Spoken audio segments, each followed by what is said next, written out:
Добро вечер на сите и добре дојавте на третата вечер на BookStar, јубилејно издание. Се радувам што може да бидеме заедно тука сите. Вечера имам чест, задоволство, привилегија да разговарам со двајца одлични автори, Здравка Евтимова и Жозе Луиш Пејшото. Јас само ќе кажам неколку збора на македонски да ги представам и после тоа одиме на англиски. Значи, Здравка Евтимова е бугарска писателка, книжевна преведувачка, уредник, предава креативно пишување, меѓу другото. Има објавено 6 романи, 8 збирки раскази, незините дела се преведени на 10 јазици, додека незините раскази се издадени во 32 земји во светот, што ја прават редок пример од балканската литература. Тука може да се редат многу нешта, јас само ќе издвоам неколку. Добитничка е на голем број национални и меѓународни награди, а превела и над 25 романи од англиската фантастика и белетристика. Во 2005 година расказот Твојот ред бил меѓу 10 наградени од цел свет на темата Утопија 2005 во Нант, Франција. Во 2015 расказот Крв од крт бил вклучен во учебниците по англиски јазик за гимназијалците од Данска, а од 2019 тој расказ е вклучен во наставата по книжевност во средните училишта во САД. И во 2021 година Здравка Евтимова е изгласана за омилена авторка од страна на гледачите на бугарската национална телевизија. Ве молам да ја поздравиме, да изразиме добре дојде на Здравка Евтимова.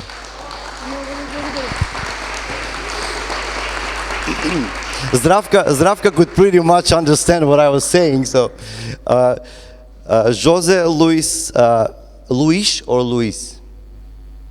Whatever you Okay, thank you for being so generous.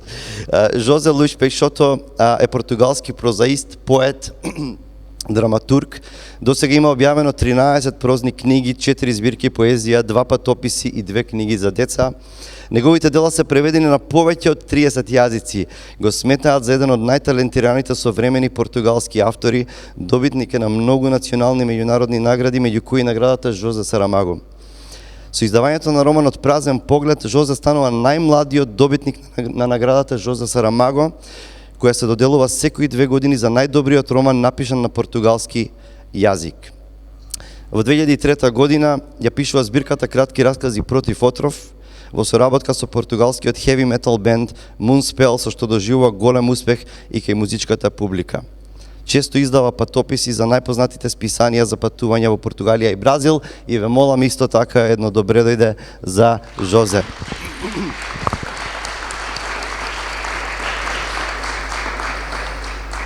Okay, so now we're switching to English, and Zdravka and José, it's so good to have you here at BookStar.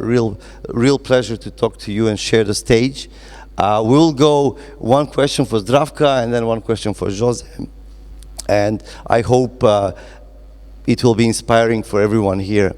Zdravka, we will focus on една иста река, една съща река, in Bulgarian, in original. I will just, in one sentence, 2 sentences, give the context of the book as a introduction to my question.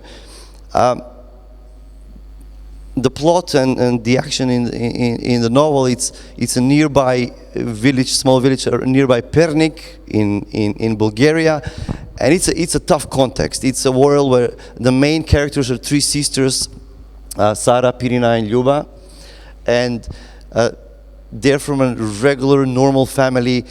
They live tough lives, but also there is this, what shall we call him, like the moćnik, like the powerful person in that small town who owns everything, who can send bullies to beat up people. He controls everything. So it's a tough environment. And Zdravka, your characters, when you read this novel, it creates a visceral reaction almost with the reader, because your characters are tough, they're not polished, and in one way you're not holding any punches when you're telling the story. That was my personal reaction. There is pain, there is suffering, there is injustice, and you don't try to hide that and polish it and just make it look nice. So why did you choose to write like that, and what was the background of the story? And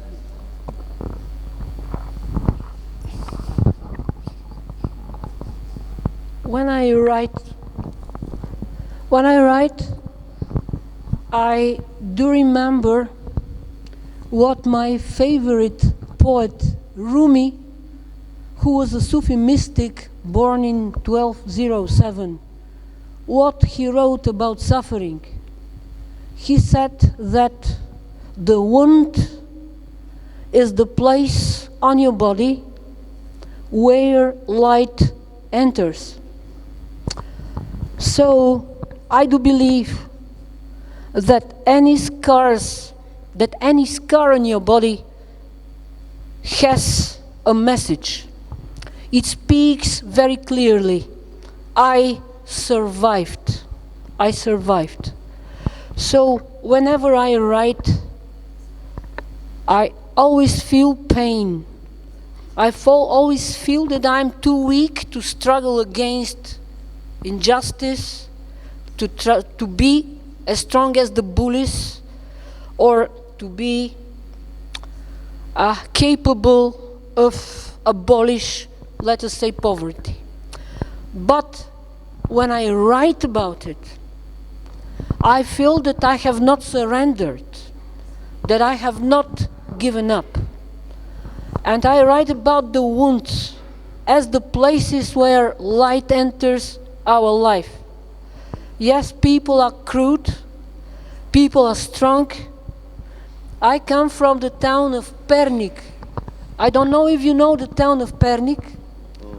In Bulgaria, this town has the fame, or the ill fame, that people never give in, people do not surrender.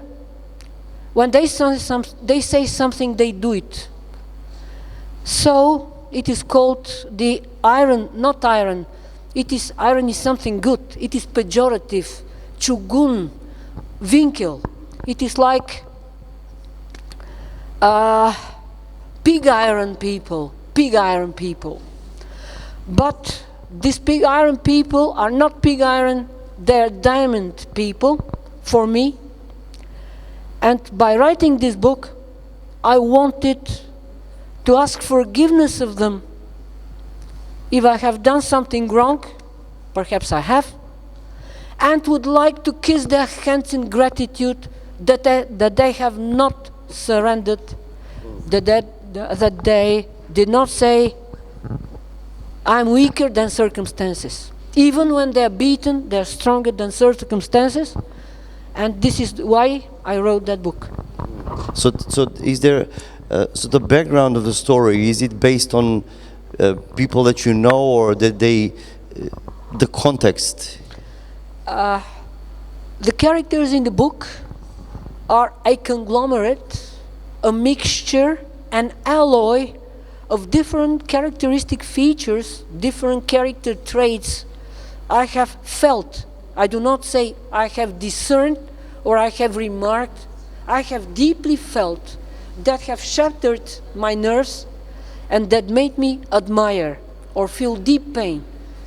So they're a conglomerate, a mixture of many living people, people that are my friends today. Thank you, Zdravka. Jose, I have a question for you. In livro, which is translated the book, knjiga in Macedonian, there is it's a book about migration, about love, about there are moments which are tragic and tragic destinies and so on, but there is the reader, when you read the novel, you have a feeling that there is a political background to it.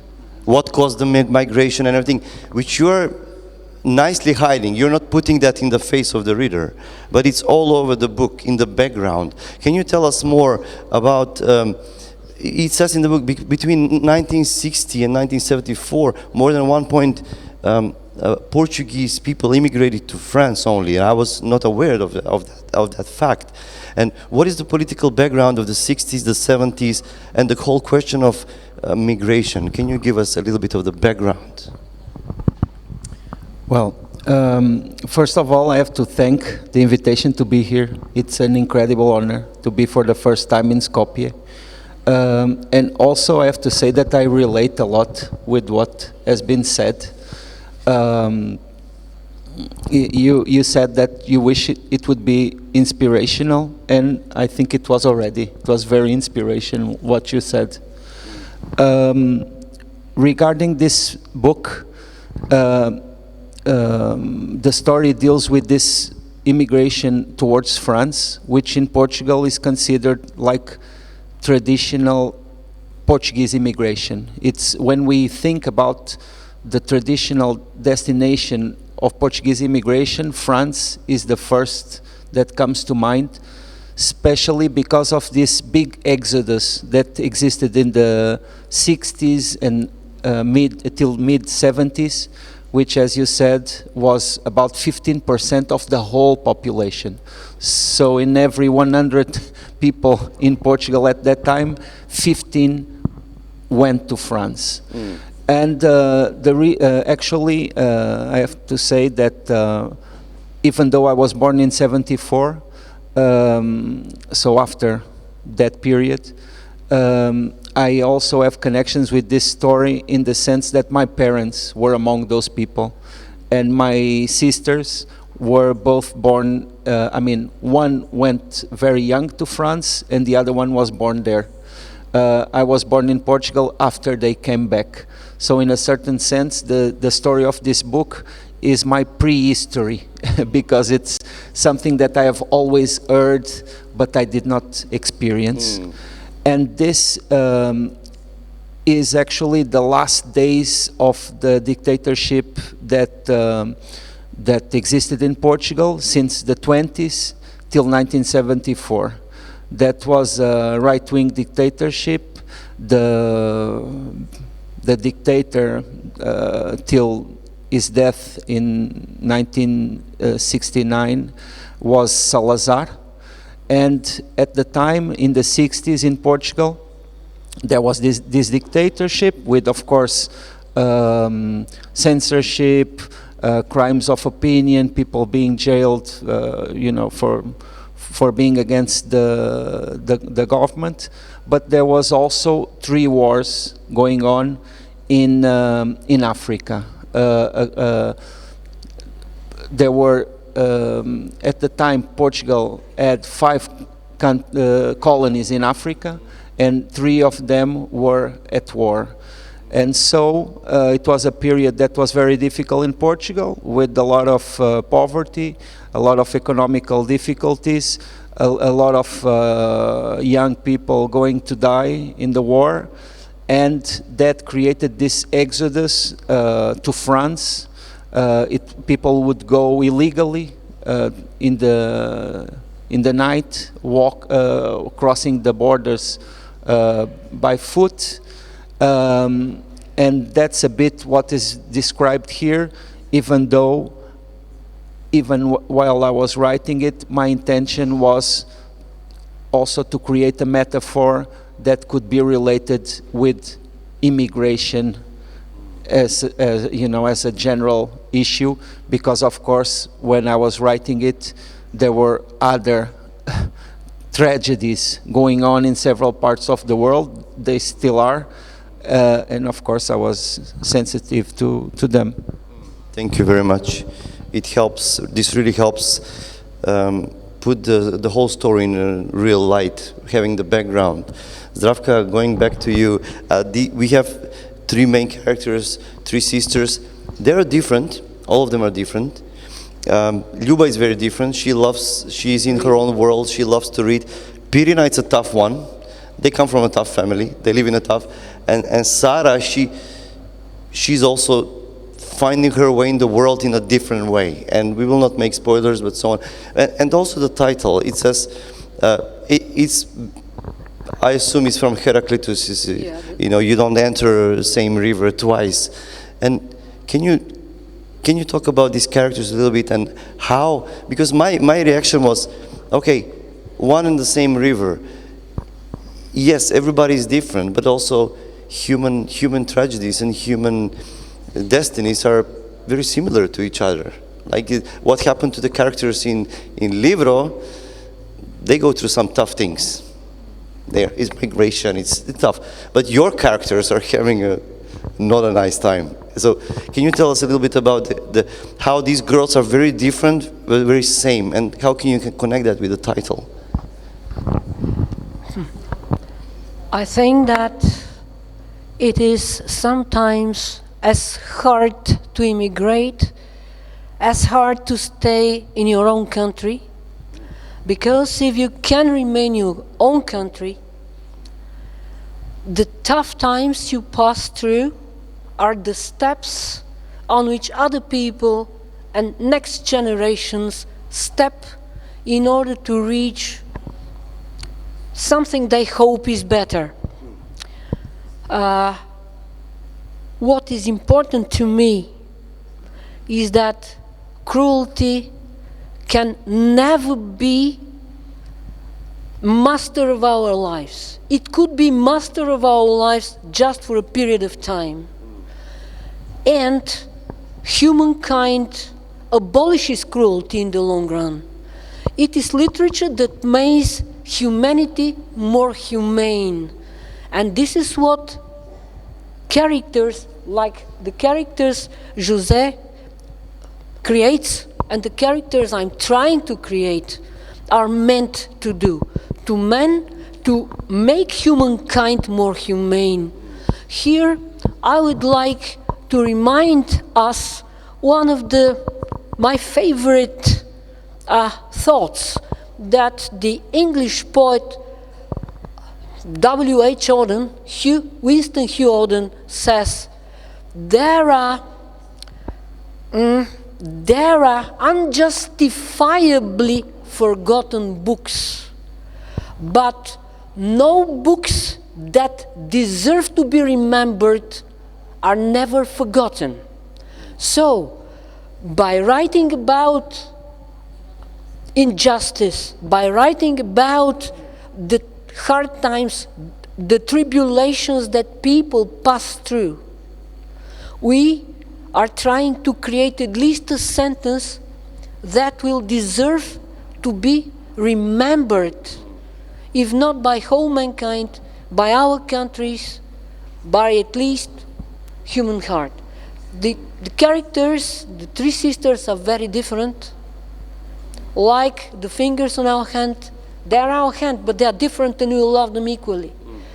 My personal love is for Luba, who reads a lot, who is trying to remain in a world made of books, but it never helps.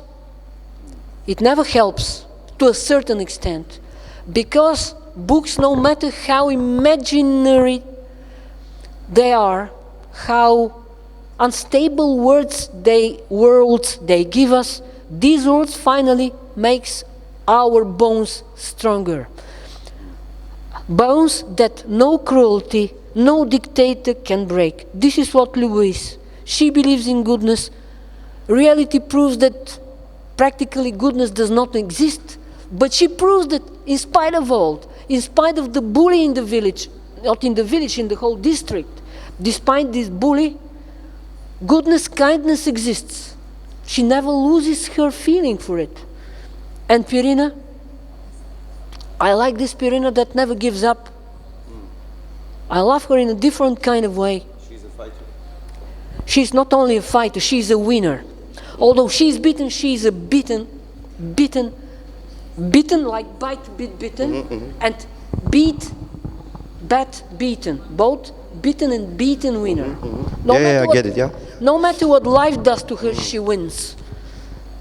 And the other sister, that becomes a saint finally, which is not, she's a kind of prostitute, but finally turns into a saint, is a metaphor of what many countries are.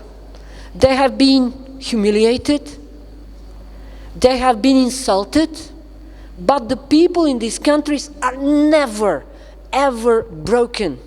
And finally those countries, no matter how not numerous their population is, will be countries that will be admired by the world. And in this respect, I would like to quote one of my favorite French politicians, Charles de Gaulle, who says, not only of human beings but of countries, always go the hardest way. There you will rarely find competitors. I think that my characters go the hardest way. And if they meet any competitors, the competitors have no chance. And I think that people who even when they're beaten, win in the end. This is what I want to, as a human being, tell to other human beings who are humiliated, who are insulted. Nobody can beat you. You can and you will win. Thank you very much.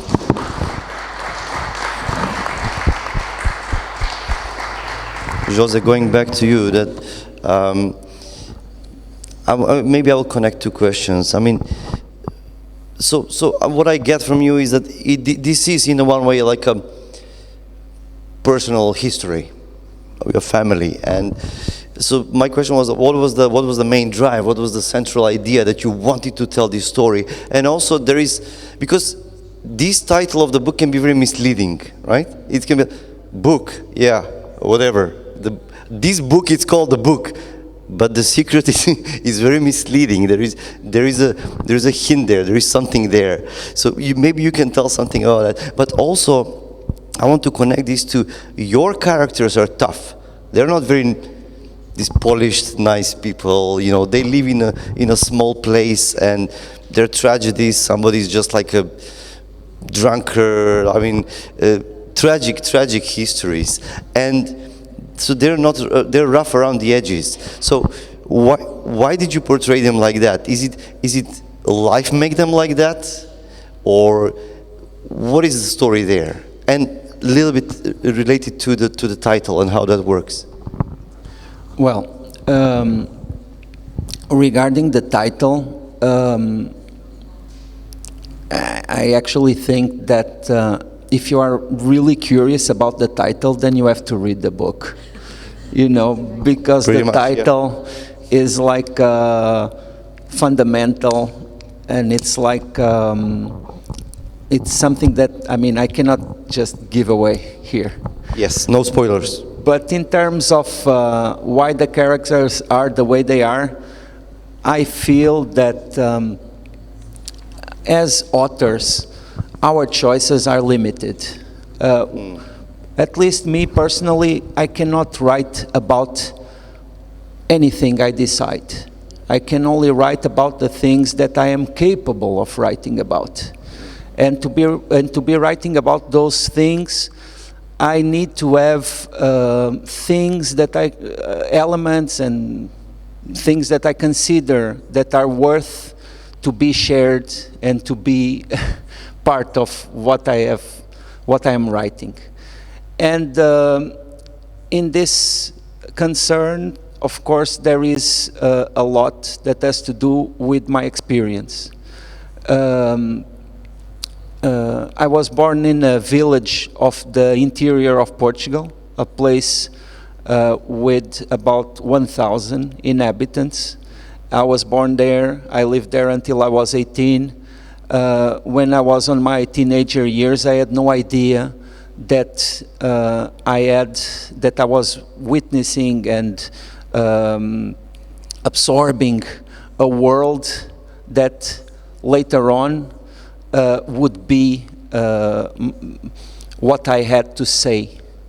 And the description of these characters has to do, of course, with that experience and with people that I know or that I have known that in a certain way contributed, not directly, not literally, but have contributed with small elements for me to build these characters. But also, I would say that maybe one of the things that was more, how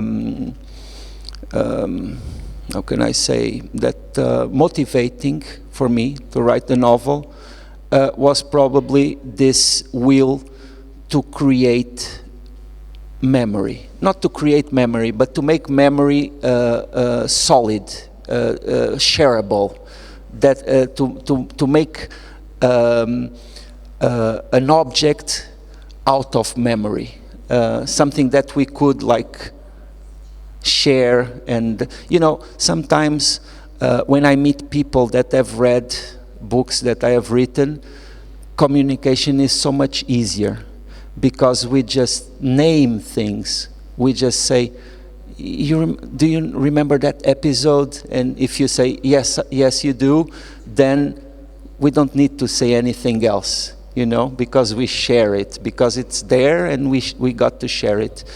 And that is one of the miracles of writing novels. You know, there is something that existed, but it was abstract, it was vague, it was dispersed in the world, scattered in the world. And then it becomes something that is kind of physical in a certain way. And for me that was extremely important because of what I told you before, because I did not exactly live this.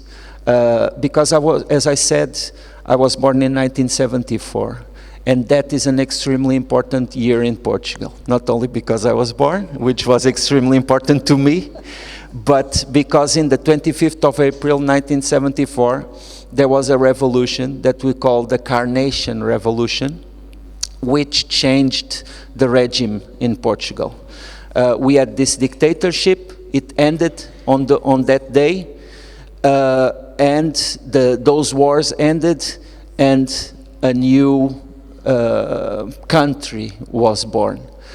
And in Portugal, everybody that was born and that was alive on that day, on the 25th of April 1974, they know where they were. It's very common to ask, where were you in 25th of April? And I was born in September. So on the 25th of April, I was on my mother's womb. And so I grew, me and everybody that is my age, I grew with this kind of loss of this time that we hadn't lived.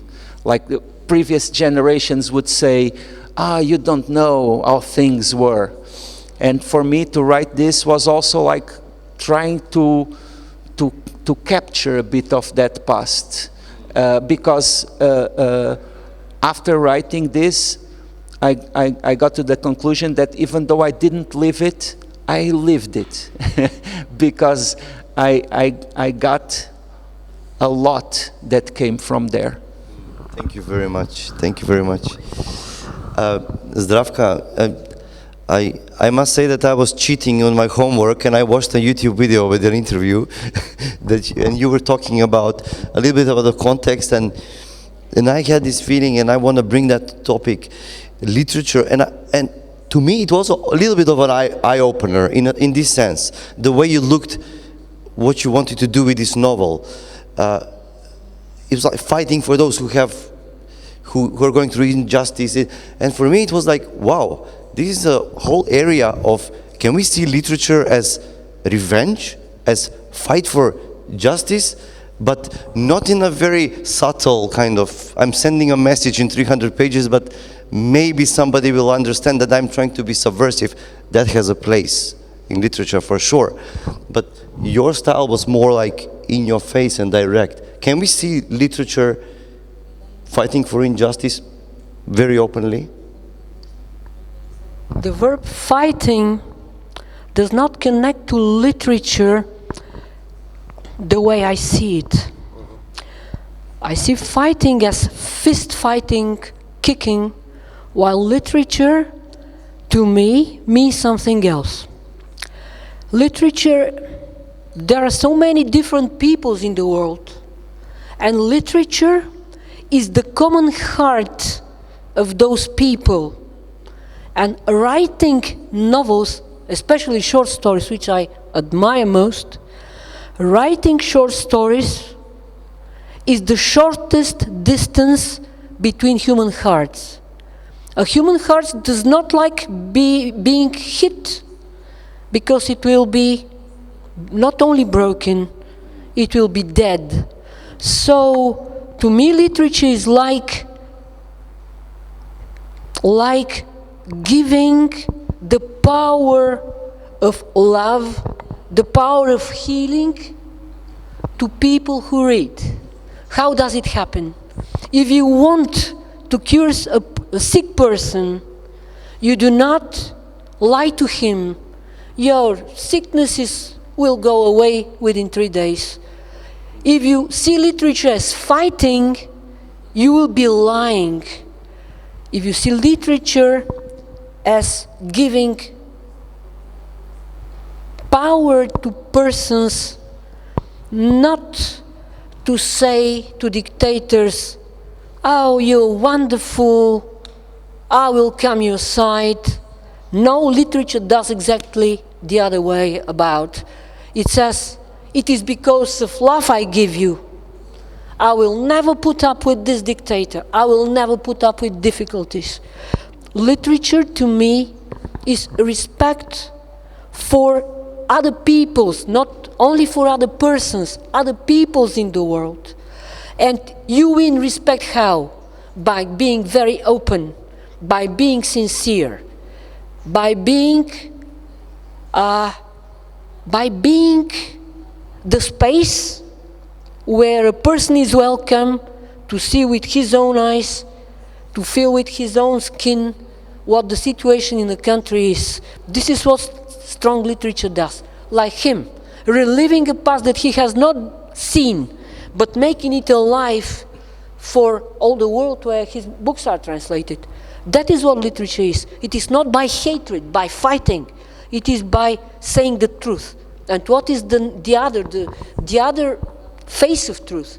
The other face and the truest face of truth is the ability to make people love a cause, love another person, love another people. Thank you very much. Sorry. Going back to Jose, you have a very interesting tone in the book. It was a little bit unusual, and you talk about the tragic destinies, and people are getting together, eating, and it's all kinds of events. But then there is humor throughout the novel. It was very obvious for me, and I must read a little part here. I will translate from Macedonian into English, and it says, I don't know if I will translate it correctly, but it says, кога стигна дома, Жозуе беше буден, седеше во дворот, гол од половина нагоре, седна до него. Во тишината, Жозуе се подзаборави и прдна, се насмевнаа и му се вратија на молкот, месечината. This is pure poetry. When Josue comes, I think Elidio comes back and Josue is awakened, he's sitting in the yard, half from the top, from the waist up, and they're sitting, they're quiet, and Josue forgets himself and he lets a fart, and then they go back to their silence, and there is the moon. Pure poetry. But and not to make spoilers, but this kind of very human, like farting and these kind of things are all over the novel, which makes it more humane, which makes it more relatable and also humorous, because humor can help us relax in one way and get the story. So was this humor in purpose and whole style and the tone? Well, as I said before, I don't think we have like everything at our disposal when we start writing. We have to find what we can write about. And also in terms of style, we have to try to find the proper voice, because you cannot force a voice. I mean, even here, if I was like all the time speaking like this, it would last for a little bit, but then it would hurt my throat. We have to use our natural voice, and every time you write a book, because you are a different person, because time has passed, you have to have. I mean, personally, I feel that I have to make this self-analysis and kind of find the voice that I have in that specific moment, and also a voice that suits what I have to say. But regarding the fart, I really wanted to start this sentence like that. I can relate very much with this idea of humane literature as something that is humane, in the sense that every element that makes literature is humane. Language, this English that we are here trying to speak, or the Portuguese that I used, or the Bulgarian, or the Macedonian, is something that is not natural. It's something that is built by humankind, built by generations and generations of people that try to perfect language, that try to perfect ways of communicating. And that is something incredible that we should all be proud as humans. We achieved that, even if we haven't achieved peace yet, even if we haven't achieved ways of relating, peacefully and harmoniously, but we achieved language, and that is already a big achievement. Also, the stories, this format of stories is also something extremely humane, something that is very relatable with our memory. Even people that don't write books, they all tell stories to themselves and to others through memory and through the way we perceive each other. In a certain sense, identity is narrative. Identity is also stories. And so all this is extremely humane. We have different backgrounds, we have different cultures, we have different histories. But what we aim, what we try to reach, is that thing that does not change, that thing that it's understandable in Portugal, in Macedonia, in China, in South Africa, in Mexico, wherever in the world, because that thing that does not change, that is untouched by different cultures, different values, is human nature. And human nature is the bullseye of literature, in my perspective. Thank you. Okay, I've been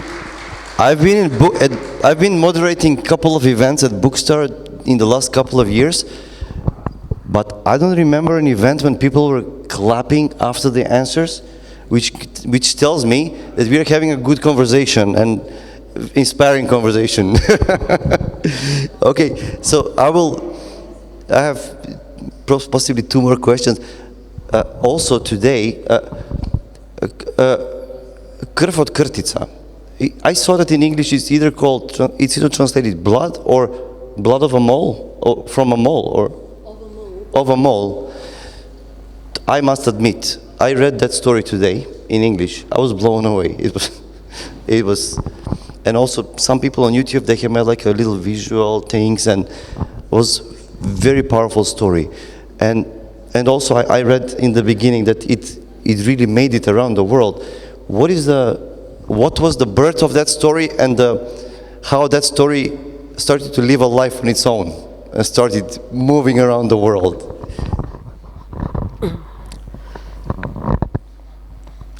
Well, most of my short stories are born when I feel myself perfectly alone and surrounded by pain, not physical pain, like sadness, although I'm a very healthy person.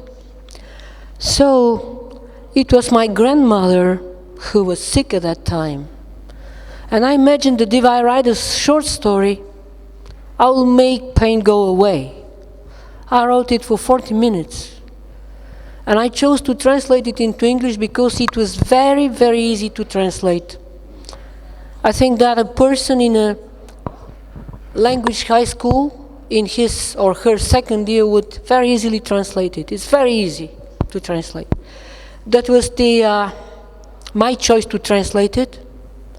So this short story and the other short story called Horn, Rog, rock in Bulgarian and rock in Macedonian, I guess, which was much more difficult to translate, were two short stories. I sent to Antioch Review in the United States, and it was a surprise for me that I received an answer within 2 weeks. And they bought the two stories. And I said, there must be something wrong. And I wrote, are you sure? They said, okay, we are sure. Then there was the anthology that was published in the United States called New Southern Fiction. It was composed of short stories under 2,000 words, published in the United States under the year 2000. They were selected, and I was very nervous, and I was not very pleased that they have changed my title. I'm always angry when they change my title. Only blood instead of... They did not keep Blood of a Mole, but it is Blood of a Mole, not only blood. They changed it. It made way into this book, New Southern Fiction, and then, to my big surprise, it was bought by a big literary agency in the United States working for the educational institutions, and this book was, this short story was included in the, is it called, like, not exactly textbooks, but recommended short stories for the junior high schools in the USA. They paid me a lot.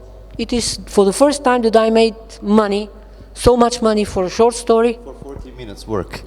Yeah, my mother said they must be mistaken, just telephone them, because I won't help you give them back this money. I said, because she's an accountant. She's very much against my writing. She said, we are honest people in this family. I don't want such things you imagine. And I really wrote to them, are you sure it's the same story? Are you sure it's me? They said, okay. Then I spent the money very happily. That's amazing. Thank you. Okay, I have a bunch of questions, but so we will put the tone to a lighter themes, like, a little bit. And Jose, I love music. I had a phase when heavy metal was a big part of my life, like not only heavy metal, but and then I read that how can literature work with heavy metal, and what was the whole project about? Can you tell us a little bit about that? Well,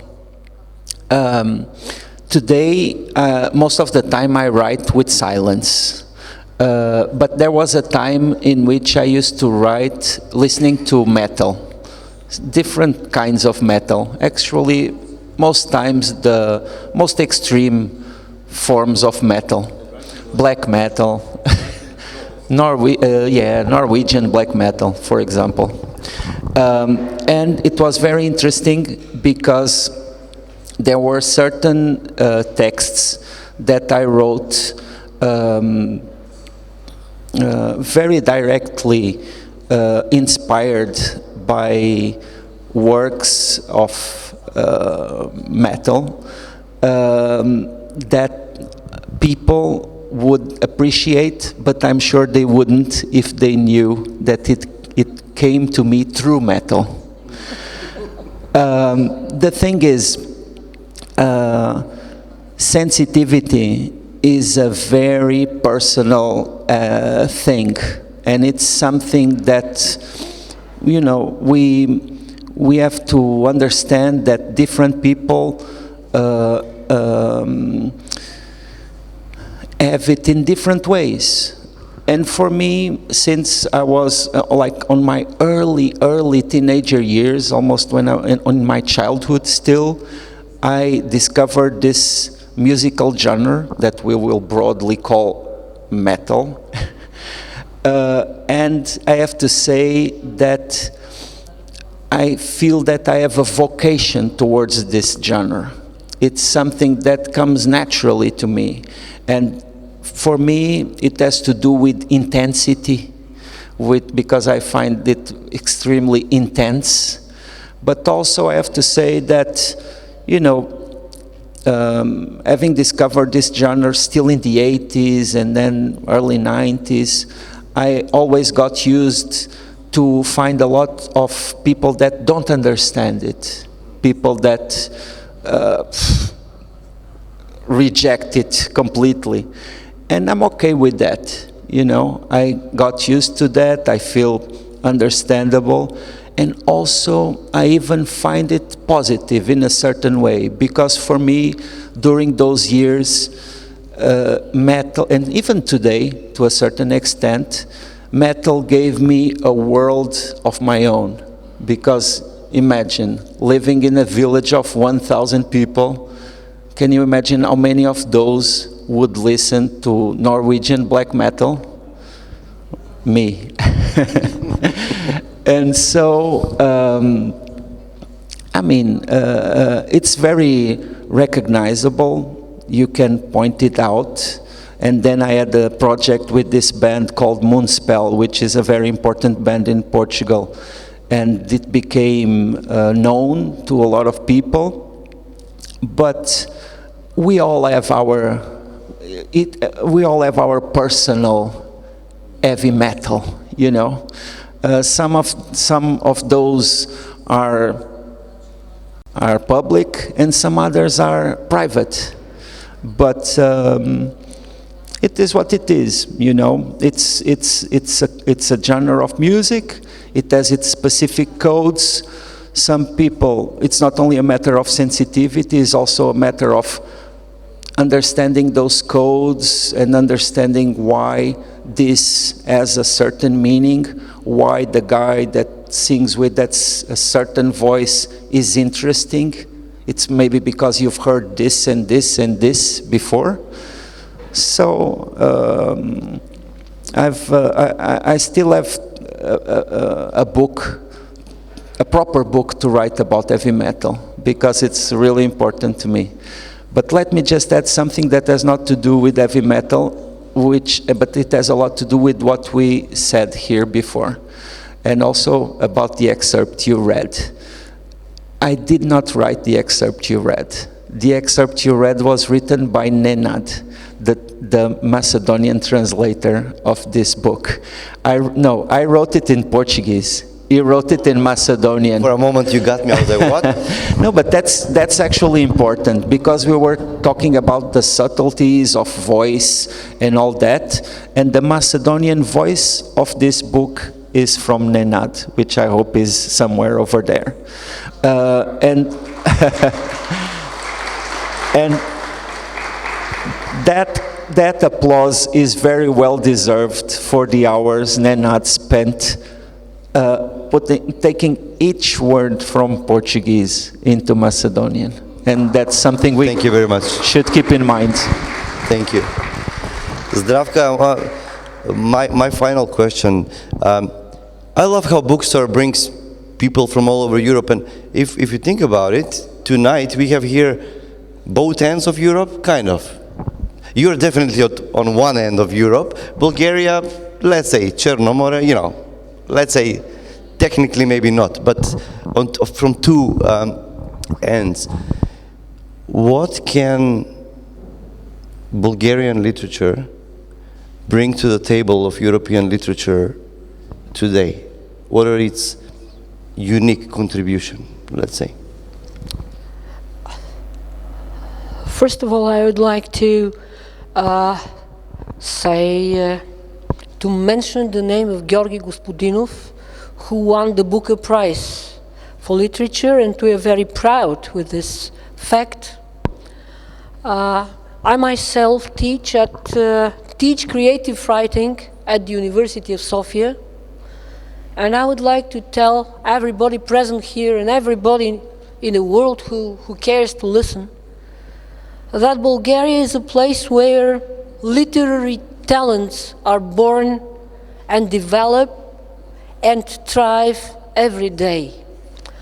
What our responsibility as persons with great experience is to say to a young person, you have the talent. It is given by God that some people called the universe. Universe has given you something that's unique. You have to know you have it. It is your responsibility how you develop it, or you will use it as you would use, as somebody would use a gold nugget. Nugget, буца злато, буца самородно злато. A gold nugget, in order to keep his cabbage in the pen in the winter. Да, как ще си подпира киселото зеле с златото отгоре. So, your talent is either your wings to make not yourself rich, but to make first your people rich, and make Europe rich, and make the world rich in terms of freedom. Giving the person the courage to say no, and giving the person the courage to say, I will achieve. Or you will kill your talent by keeping it together with the cabbages in the pen. So I tell you, you have the talent. I will try to help you find an expression of this talent by, for example, speaking about you to my publisher, Manol Peikov, who is here in the audience. He's the best Bulgarian publisher. Not that I'm trying to be subservient to him. Не му се подмазвам. Не знам как е на македонски това. He knows me. I'm not a person who is subservient. But he's he's the best Bulgarian publisher. And he has to work very hard to keep on being the best. So I tell the person, young person, I can keep you in touch with my publisher. It depends on you how you will write. It depends on you how you will develop your talent. This is what BookStar is doing today. It's telling the young people here in Macedonia, we are BookStar. You can be our authors. You have very experienced and talented people in Macedonia like Professor Zoran Ančevski, who is here. I'm very happy I invited him, and he was so good to come here. Thank you, Professor Ančevski. You have Professor Ančevski here. You have many talented writers here. You can follow their example. You can surpass them. And when I work with young people, I say, work hard to surpass everybody. We work hard to surpass Federico Garcia Lorca or Marquez. It depends on you. On the way you can use what God, some people call universe, has given you. Thank you very much. Jose, the same question would go, the last question for you. What can Portuguese literature bring to the table, and what makes it unique in some sense? I feel that we are all part of our history, our personal history, and we are all part of our personal situation. And in terms of Portugal, of course, there is this connection that has not always been easy. It's still not easy, and it's still not simple. It's very complex with Africa and South America, but which has shaped us there. We still have a lot of connections with those realities, and also the fact that we are in that corner of Europe also gives us a specific perspective, I would say. But still, those circumstances are the ones we have, but in a certain way, as we said before, I feel that we literature is a human experience that in a lot of ways goes beyond borders. Still about translators, José Saramago, one of the most important Portuguese writers in the last decades, has written that writers make the national literatures, but translators make universal literature, and that is a joint effort. This that we do, these books, they exist because other people read them. They exist because other people recognize themselves in them.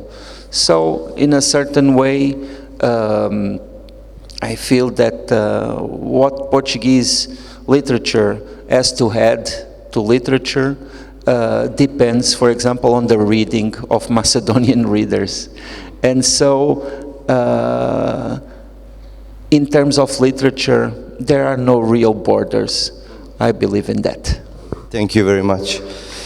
To this, I must say that I really enjoyed this conversation. It was, like we said, we hope that it will be inspiring. It was really inspiring with me. That image of the gold being used to put the barrel with the cabbages will stay with me. It's very powerful. I just want to say thank you for coming to this event, to BookStar. Thank you, José. Thank you, Zdravka, for being with us here. It was a real honor. Is it going to be a signing after this? Yes?